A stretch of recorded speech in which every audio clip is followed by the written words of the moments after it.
আমরা যদি চাই প্রত্যেকটা মানুষ দ্বীনের দায়ী হতে পারি। নবী করিম সাল্লাল্লাহু আলাইহি সাল্লামের সাহাবীদের মধ্যে একেবারে সাধারণ থেকে সাধারণ সাহাবীও আল্লাহর দ্বীনকে প্রচার করবার জন্য বেরিয়ে গেছেন। তাদের মাধ্যমে শত শত মানুষ মুসলমান হয়েছেন।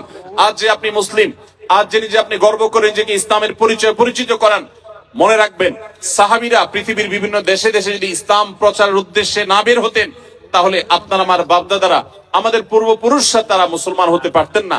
আমরাও কিন্তু মুসলমান এই পরিচয় গর্বের সাথে দিতে পারতাম না।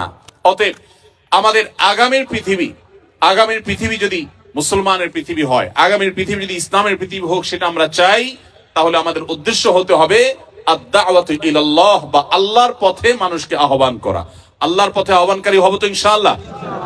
মনে রাখবেন, আপনি একা ইবাদত বন্দেগী করে খুব অল্প পরিমাণ সওয়াব কামাতে পারবেন, কিন্তু আপনি যদি দাওয়াত দিয়ে মানুষকে ইসলামের পথে আনতে পারেন, যত মানুষ আপনার মাধ্যমে আসবে কিয়ামত পর্যন্ত, এই সব মানুষগুলো যত নেক আমল করবে, আল্লাহ রাব্বুল আলামিন আপনার আমল নামাতে সেই পরিমাণ সওয়াব দাখিল করাবেন, প্রবেশ করাবেন।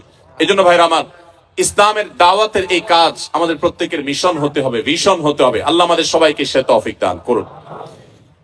দ্বিতীয়ত যে বিষয়টি বলবো তা হলো, আপনারা এদেশে এসেছেন ইসলাম প্রচারের স্বার্থে, কাজের স্বার্থে তো আপনারা এদেশের ভাষা শিখেনি, কিন্তু ইসলাম প্রচারের উদ্দেশ্যে আপনারা এদেশের ভাষাকে খুব ভালো করে রপ্ত করবেন। বিশেষ করে উলামা ইকরাম এখানে আছেন, আমি তাদেরকে বিশেষভাবে বলতে চাই, আর আমার সম্মানিত শ্রোতা ভাইদেরকে বলতে চাই, বোনদেরকে বলতে চাই, আপনারা সবাই এই দেশের ভাষা সবচেয়ে গুরুত্ব দিয়ে আপনারা শিখে ফেলবেন।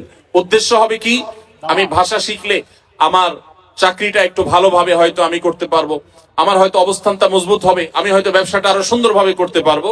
উদ্দেশ্য হয়তো পার্থিব হতে পারে, কিন্তু এই ক্ষেত্রে আপনার উদ্দেশ্যকে ঠিক করে নেন। আমি ভাষা শিখবো কেন? এই কোরিয়ান ভাষা দিয়ে আমি কোরিয়ান ভাইদেরকে, যারা আমাদেরকে তাদের দেশে বসবাস করার সুযোগ দিয়েছে, যারা তাদের দেশে আমাদেরকে ওয়েলকাম থেকে একা যেতে চায় না, তাদেরকে নিয়ে যেতে চাই।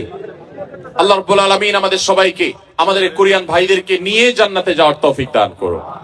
আমরা তাদেরকে অনন্ত অসীমকালের সুখের ঠিকানা দেখতে চাই কি চাই না? যদি চাই, তাহলে তাদের ভাষা আমাদেরকে শিখতে হবে, কারণ তাদের ভাষা শিখলে আমি ইসলামটাকে আমি আমার মতো করে, তাদের বোঝার মতো করে আমি উপস্থাপন করতে পারবো। এজন্য ভাইরা, আপনারা কোরিয়ান ভাষাটা খুব ভালো করে রপ্ত করবেন। আবার বলছি, উদ্দেশ্য হবে যে আমি তাদেরকে আল্লাহর পথে আহ্বান করব। আমি জাপানে